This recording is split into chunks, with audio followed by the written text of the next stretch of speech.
Hello and welcome to the first of 5 special episodes of Movie Week in Review, brought to you by the GeekCast Radio Network. I am your host, Steve John Mike, and joining me is Steve Megatron. Hello. Hello. How are you, sir? Good, how are you? Yes. And today we are going to be entering the grid with Tron, but before we do that, MWIRE is returning. We kind of had to take a break. It was getting stale. It was kind of falling off the map here. We have a brand new format. We're going to focus more on plot and notes that we've taken during watching the film of whatever episode or whatever film we're covering. We are going to have myself, Steve, Kevin Optimus Saul Thompson, JT from Saskatoon, any of us that want to do Adjust the Facts for those for whatever film it is. We're going to have them do the Just the Fact stuff, so it's all the wiki stuff that everybody says, oh, well, MWIRE is just nothing but these idiots reading off a wiki. So basically, we're going to have a 3 to 5 minute segment for each episode that is one of us reading just the facts, whether it's interesting information about the production, whether it's box office numbers, whether it's, any technical things. So we can focus more on what we thought of the film rather than bashing Roger Ebert on a weekly basis, which we will still do at times. Because it is such great commentary. Yes, exactly. So, we want to change it up. As I said, this is the first of 5 specials. MWIRE is technically not back yet. We will not return until episode 81, which is Adventures in Babysitting, which is the 1-year anniversary episode on July 11th of 2011, which I still need to find a co-host for. But one of the reasons why we wanted to change it up the way we're doing it now is because, well, it needed a change, and second of all, I think doing it this way, it gives us more to talk about, so we're not floundering as much. That'd be true. And we are also opening up the ranks of the co-hosting to a bunch of other people. There will be a few episodes here in the future, more specifically once we get into the 100s, when we hit triple digits on the podcast, where I'm not going to be on all of them. I'm going to not be on a few of them, actually. When we get to some of the Star Trek stuff, there's going to be a few that Steve isn't on. Pretty much Steve and I will always co-host this show at some point or another, but there are going to be times where either he's not interested in the film or I'm not interested in the film, and we're going to try not to fake it anymore. I mean, there have been a couple of times. I mean, for me specifically, I can think of, well, one spotlight, there was only two movies out of the entire spotlight that I actually watched, which was the Police Academy spotlight. I remember seeing bits and pieces of all of those movies, but the ones I only actually watched before we did that spotlight was the first one and the fourth one. So we are trying to make this show better. And that's just the way it's going to be.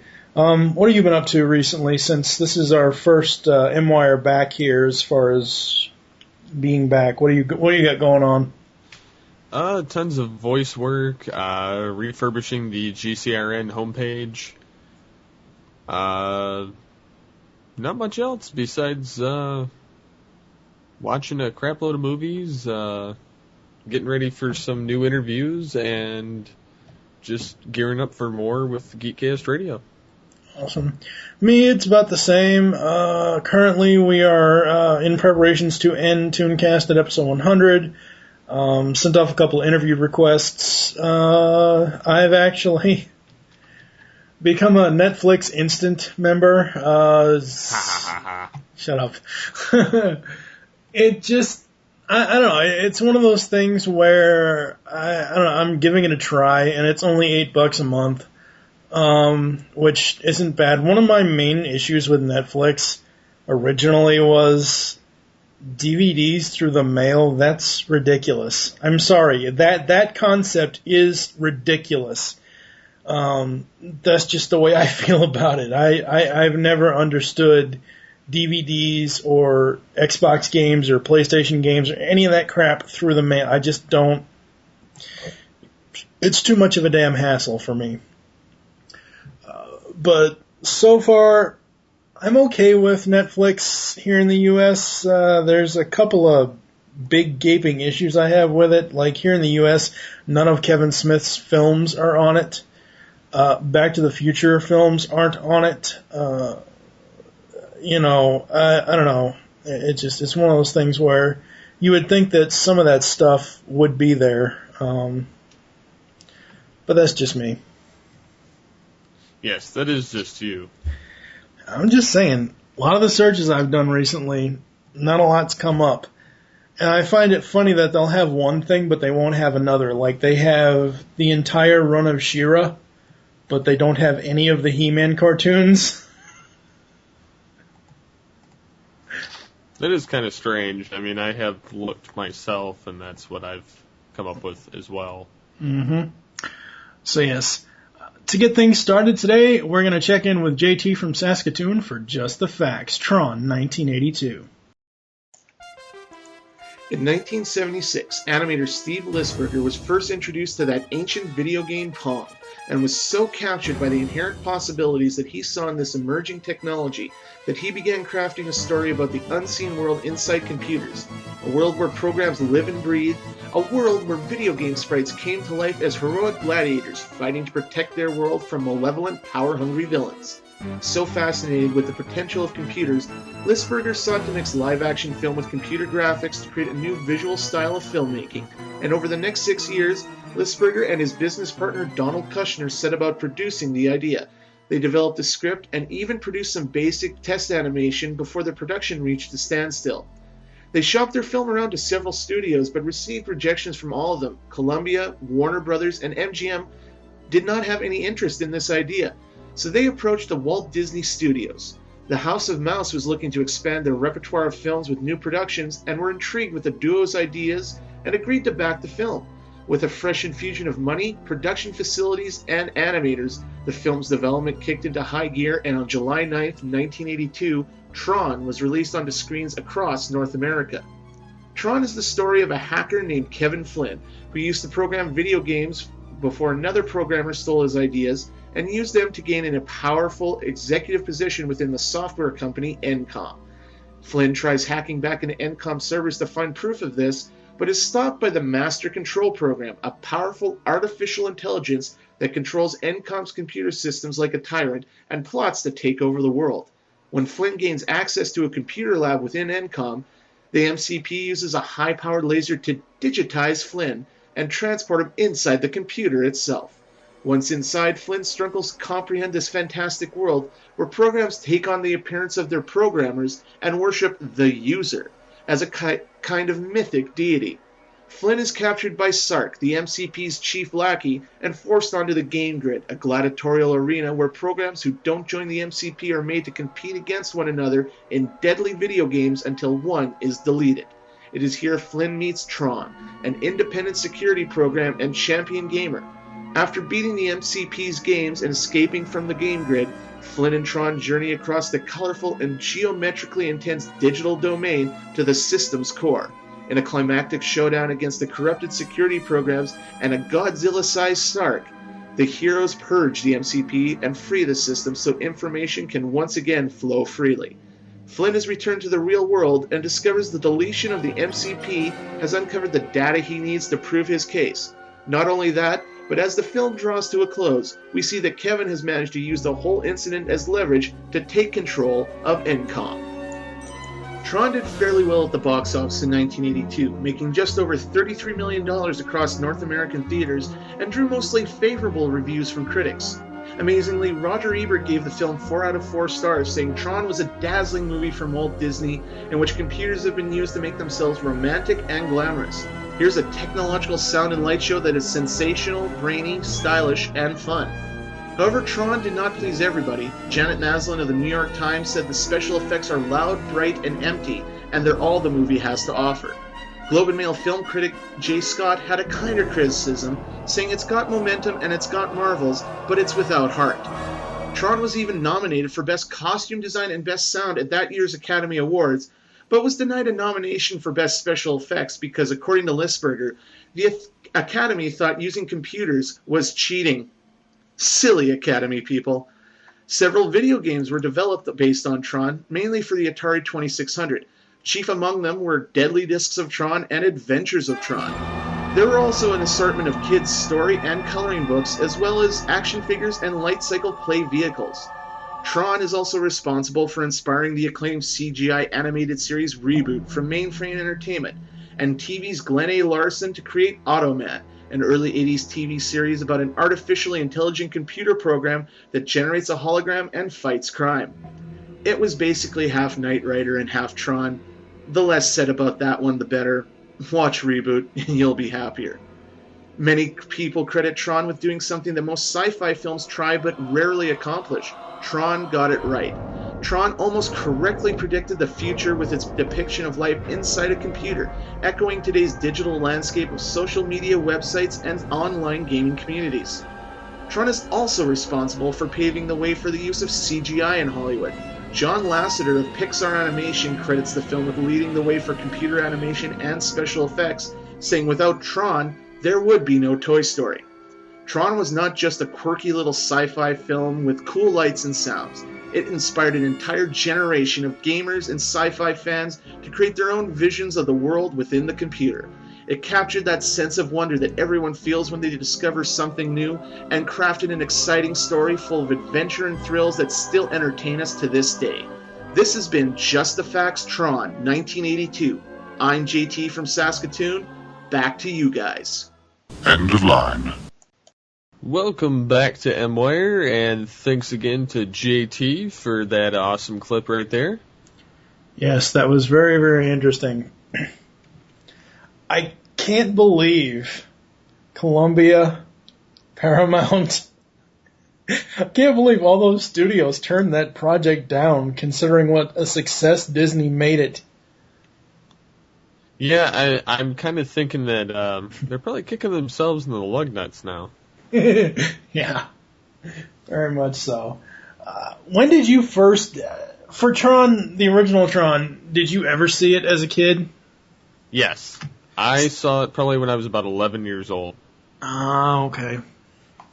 And I, to begin with, had no idea what the hell this was. My stepdad actually showed it to me, and I remember liking it at the time, but I was like, wow, this is so dated.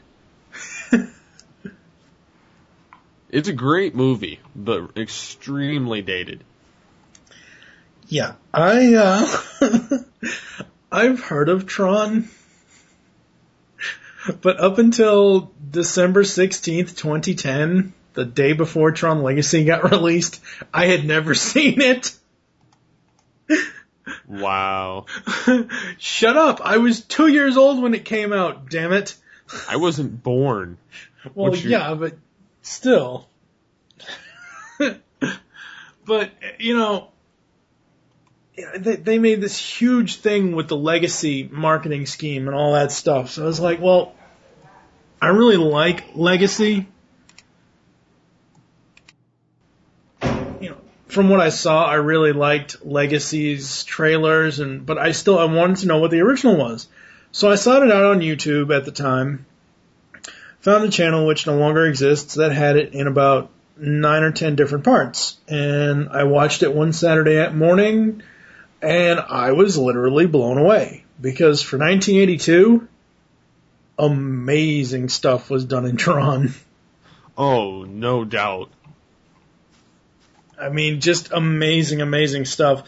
And so after I had seen it, I went to go see Legacy, because my biggest concern was, after watching Tron, I was like, well, crap, how is Legacy going to tie into continuity? Because we both know a lot of films that do remakes or sequels that are like 20, 30 years later, sometimes they're great, and sometimes they outright fucking fail. Oh, yes. You know, so that was my fear. My fear was Tron Legacy wasn't going to live up to what Tron was. I went to go see it. My horrible 3D experience aside, I really dug the movie. You know, my fears of the continuity not lining up too well were kind of, you know, put at ease with what Legacy is.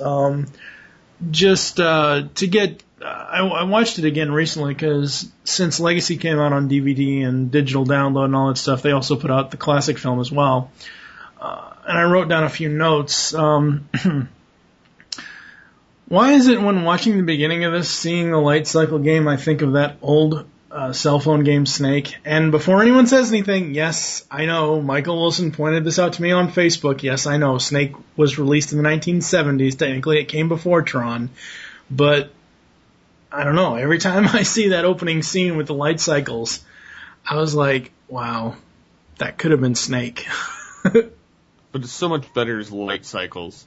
Yeah, ain't that the truth? If that were a real game, that would be awesome. Yeah, it would be. It'd be so awesome. Is it just me, or is the targeting pointer that Clue uses kind of like the one that they had in Hackers? Now, again, I know that Tron obviously came before Hackers, but I'm just seeing so many things in Tron that I've seen other places. Yeah, there's a lot of references to other things in geek culture, or gaming, or things that geek culture has taken from Tron is really what it is. Yes, and I think geek culture wouldn't be the same without this film. Oh, no. Oh, yeah, no. If Tron never happened, we wouldn't have the same geek culture that we have today. One of the interesting things for me was when Dillinger comes back in the NCOM helicopter, it's redlined. It has red neon light lines like Sark is, like the way Sark's suit is on the grid. Mm-hmm. Now that's a big door. Yeah. I think this is true, but I'm not too sure. The digitization laser was first featured here. Disney would use it again later in Honey, I Shrunk the Kids. Yes, I noticed that it was pretty much the same exact laser. You know what the fucked up part about it is? People know it from Honey, I Shrunk the Kids more than they know it from Tron. Well, but what I noticed watching this back, in Tron they use it on an orange. In Honey, I Shrunk the Kids, Rick Moranis uses it on an apple. Yeah, they still did that on purpose. I know! So cool. When Flynn gets digitized, damn, that looks painful. Yeah, that is definitely more painful looking than the second film. Oh, yeah. And after he's digitized, when they're showing us him going into the grid, we get a kaleidoscope effect. Awesome. Trippy, man. Oh, man. That's hilarious. Let's see. I liked the Disc Wars, but I enjoy the light cycle battles more in this movie. The Disc Wars in this one just don't. First of all, they're not really even Disc Wars because they're not using the discs. They're using balls of light and lacrosse sticks or not lacrosse. What's the other sport? God. Javelin? Yeah, javelins. Disc toss? I don't know. Yeah, I don't know. I think it is lacrosse. I could be wrong. I don't know. I just don't really get the whole disc war thing in this one. It just didn't appeal to me. But the light cycle stuff, oh man, that was so awesome. Yeah, the light cycles were definitely cool, and it seems like in this, I mean, despite the fact that it's dated, it seemed more deadly in this film than it did in the second one. Just because, I mean, the way that it moved so much faster, it seemed. Well, yeah, but you gotta understand it's two completely different animation styles, though. True. I mean, the point of Legacy, and we'll get to that once we get to Legacy next episode, the point of Legacy is finding a way to update this and pay homage to this at the same time. This is kind of... The funniest thing about, like, when they go off-grid and they're trying to hide and they're, driving down whatever little back roads they can drive down in the light cycles, honestly, it almost reminds me of comparing what they did in the Golden Disc to whatever Tarantulas did in the actual Beast Wars cartoon, because it's so much of a different style. You know what I mean? Yeah. Yeah. I mean, it's such a different style. The one thing I did like during the Disc Wars is that there's just sound effects. There's no music, and I thought that was really cool. Yeah, it does kind of leave something, I don't know, just something more to the tenseness of it, even though there's no music to back it up. Yeah.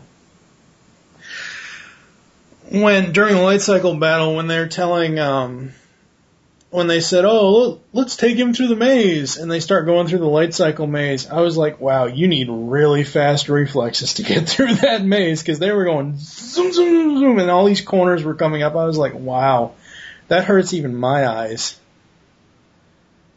Because you make a wrong turn during that maze portion of the grid, you're dead. You're done for. Yeah, you're done for.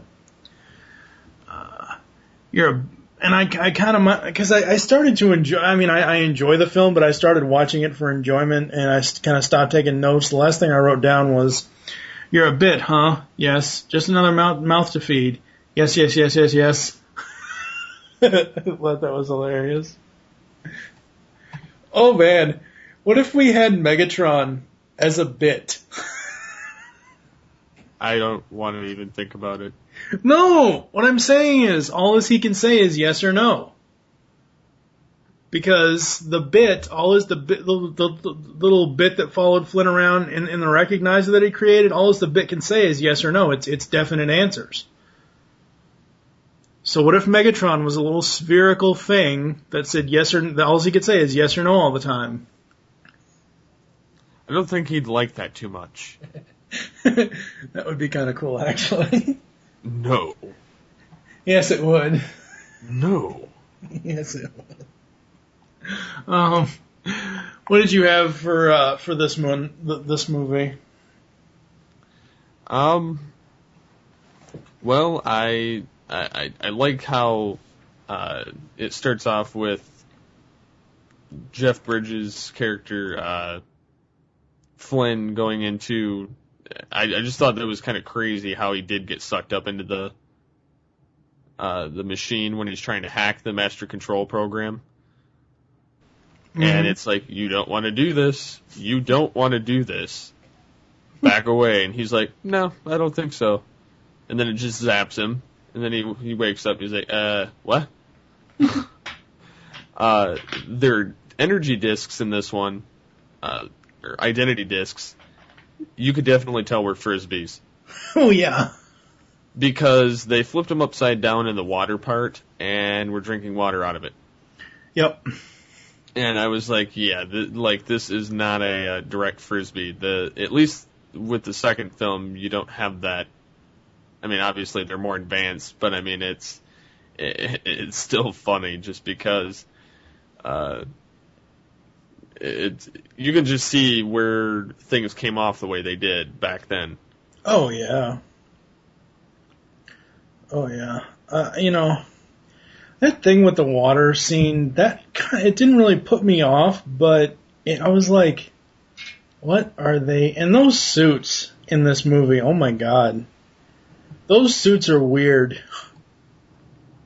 I would almost say kind of horrible in a sense. I would say that's the only thing outside of just the way the movie feels, and outside of obviously like the music and stuff like the actual like a couple of Journey songs, stuff like that. I'd say the suits are the only thing that's obviously dated in this movie, but they were just weird as in more, not like weird as in bad, but they were like weird as in really strange type of things, because it's one of those things where they glow all the time, whether it's emotions or recharging yourself or, and then Kevin is able to, steal the bad guy's color to blend in. It's like camouflage. I'm like, what? But that was definitely cool, just because you don't expect him to be able to do that. And he's like, yeah, look what I can do. Yeah, there's a lot of things that I just don't understand how he can do them. Like, I know he is a user. He's not a program. He's not just, something that has to go from point A to point B. It's kind of like that old argument about unmanned aircraft in like wars versus actual pilots piloting planes, because a pilot has instincts. Unmanned aircrafts, robotic aircrafts just kind of do what they're told and execute the best strategy. But there's going to be a lot of things with Flynn, especially in Legacy, that is just so super. It's cool, but it's like, how the hell does he do that? He's almost like a mystic, I would say. Yeah, except it's...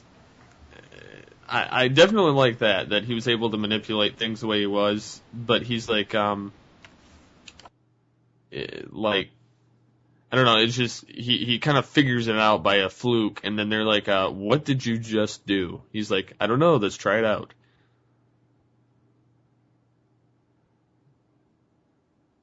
Yeah, it's like, what the hell?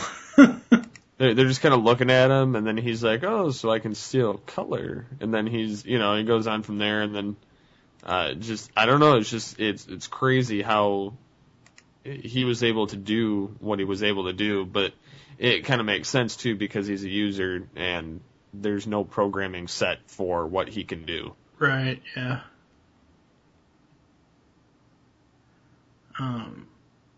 And, the whole thing with Sark and all that, one of the things that absolutely amazed me about this film was the casting.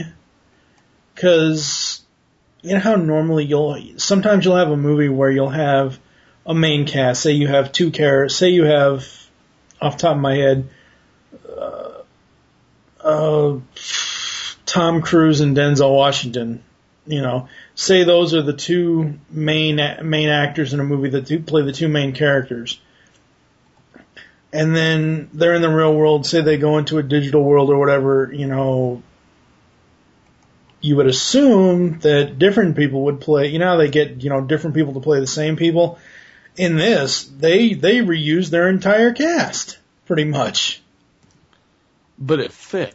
Oh no, it did. No, I'm right. I'm not saying anything bad about not using the cast in the multiple roles. I'm saying it does fit. It works. It works very well, because you've got Flynn, and then you've got Boxleitner as Tron. You've got what's her name? You got Cindy Morgan, who plays Laura Baines, as the Laura Baines in the Tron world. It did fit very, very much, but I thought that was a very unique way of using the same cast, but they're not the same characters. You see what I'm saying? Mm-hmm. But that was also what allowed them to have such a cool nicknames for when he went back to the real world. And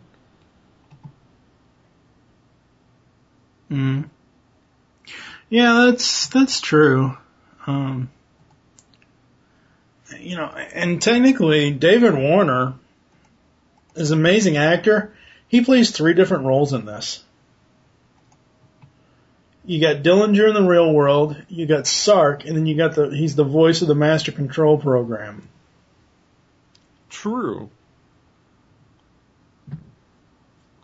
It's very so that is kind of cool, though.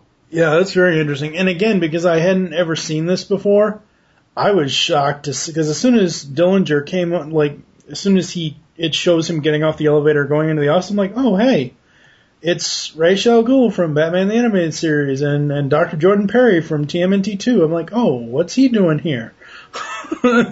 Yeah, that's what I knew him from, was TMNT2. Yeah. Well, see, I knew the voice simply just from BTAS because he plays Ra's in BTAS. Who is your favorite character out of all the characters that we run into? Most definitely Flynn. I would just have to say him just because he's just got, I don't know, the most personality to me. It's just I think he's the more relatable kind of nerdy character that you wish you were in his shoes. Yeah, I could see that.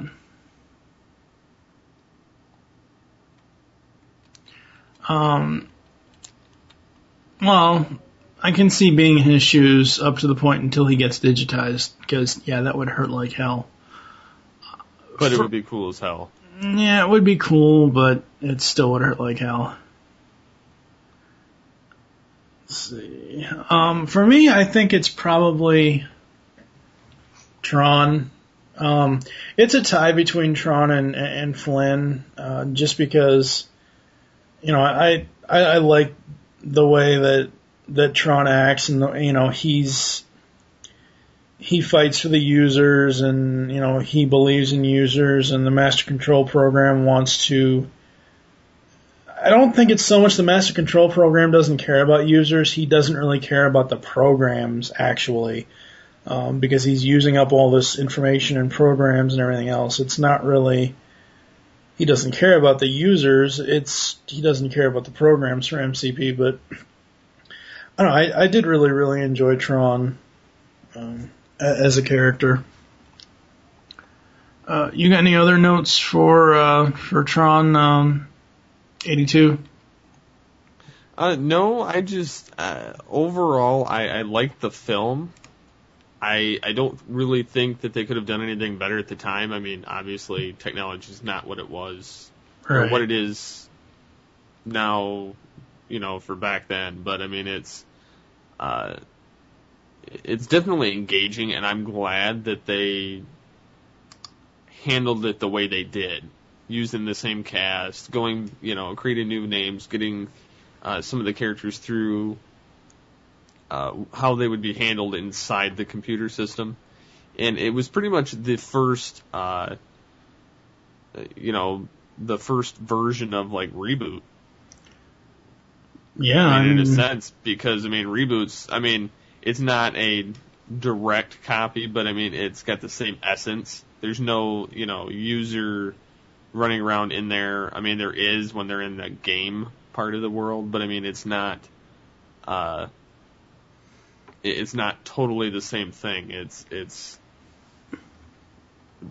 But I can definitely see where the cues came from Tron directly. I mean, Tron, it has games. I mean, it has your crazy rogue computer programs. I mean, overall, it's a wild ride. Yep. Very, very wild ride. And really quick, as far as some home media stuff, Tron was first released on DVD in 2000 with no special features. In 2002, the film received a 20th anniversary collector's edition re-release on a 2-disc DVD set. And to tie in with Tron's sequel, Tron Legacy, the movie was re-released on special edition DVD and for the first time on Blu-ray combo on April 5th, 2011. The film is being marketed as the original classic, in contrast to being released on the date of the Tron Legacy home video release. Tron was also featured in a 5-disc Blu-ray combo with the 3D copy of Tron Legacy, which is very, you know, I bought my copies of both films through iTunes. I needed to get them fairly quickly. I didn't feel like trying to hunt down the 5-disc. I don't need the 5-disc collector edition DVD set, and I'm really kind of against all this Blu-ray 3D bullshit now. I mean, Blu-ray I can handle, but I don't have the right cable for my computer to play Blu-ray, so, I mean, if I'm going to get something, it's going to be just regular standard definition DVD, or I'm just going to get it on iTunes, which most of iTunes stuff now isn't. You buy it in HD anyways, so I'm still getting an HD version, and it's just easier. It's less stuff to have around here in the apartment.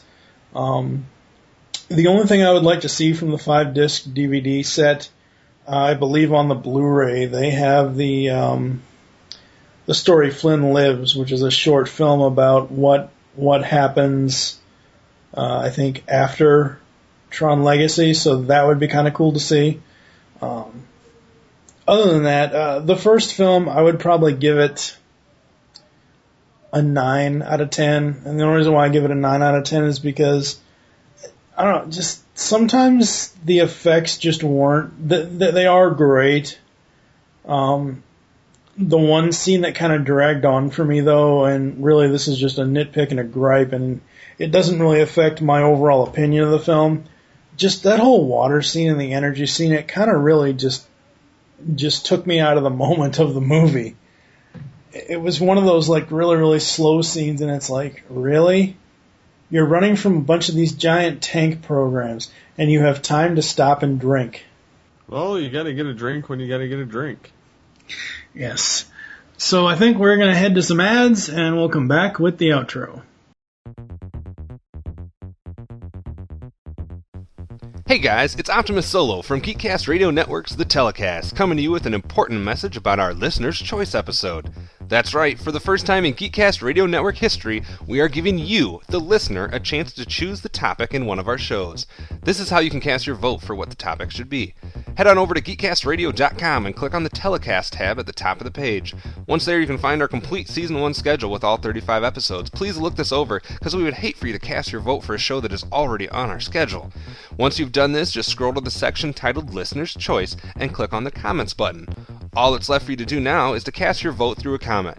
For example, you might say, "Hey, I see that Nick Arcade is not in your Season 1 lineup, so I'd like to cast a vote for Nick Arcade to be the Listener's Choice episode." It's that simple, so please go cast your vote for your favorite show and stay tuned for episode 34 to see which show becomes our very first Listener's Choice. That does it for now. This has been Optimus Solo from The Telecast. Do you like retro shows? Did you grow up in either the 80s or the 90s? Then tune into Telecast, GeekCastRadio.com's newest podcast. Join us here on the Telecast as we revisit some of your favorite shows, such as Clarissa Explains It All, Salute Your Shorts, Saved by the Bell, and much, much more, only on GeekCastRadio.com. Tooncast is dedicated to the cartoons we grew up with. 100 episodes and more make up one of the GCRN's most popular podcasts. Join hosts TFG and Mike, Optimus Solo, Terror the Rising Star, and tons of guest hosts. We also have voice actor and writer interviews. Tune in to Tooncast as we look back on the cartoons that defined us as geeks. You can find Tooncast on iTunes and the web at www.geekcastradio.com. Tune in. We are back, and it is time for final words. Steve, is this one of those computer movies that you could watch anytime you're in the mood for a computer movie? Most definitely. I think this film is very, very good. Although not better than the second film, it still ranks high enough up there that I would watch it more than once a year. Yeah. I think for me that because they didn't just reboot and try to tell the story over with just completely ruining the first film once we get to Legacy, I think with Tron, like you, I can watch it multiple times throughout a year, every now and then or whatever. For its time, it was amazing. It's still amazing today to see what kind of technology was available back then. And this was right in between, Star Wars films. It was between Empire and Jedi. So just, one of those things where technology just really, really helped it. And like JT said in the Just the Facts thing, John Lasseter attributes Tron, if there was no Tron, there would be no Pixar. And that would be, like you said earlier, geek culture would be completely different if there was no Tron. And honestly, you wouldn't have stuff like Cars, like Finding Nemo, like, Toy Story. Is Tron, because did Tron happen just for those films to happen? I don't think so. Tron happened because it was the right time, the conditions were right, and it just happened. And it was amazing back then. This is something I can watch multiple times, and just watch it for enjoyment, not even watch it to review it like we're doing here. Oh, yeah. Yep. Thank you for joining us here on MWIRE Movie Week in Review. There are several ways to get in contact with us or leave feedback for the show. Visit the website, geekcastradio.com. Leave the show's feedback in iTunes. Please do this. You can follow us on Twitter. GCRNMWIRE, all one word, is the podcast Twitter. Mine is TFG and Mike. What is your Twitter? SCP-21. Become a fan on Facebook. Go to facebook.com/Geekcast Radio Network. Call the voicemail line. Tell us a show you leave a message for and your name. 502-526-5821. We hope you enjoyed this episode of MWIRE and wish you'll join us next time when we'll be reviewing in a special episode, Tron Legacy. For now, I am TFG1 Mike with Steve Megatron Phillips. Thank you for listening. Until next time.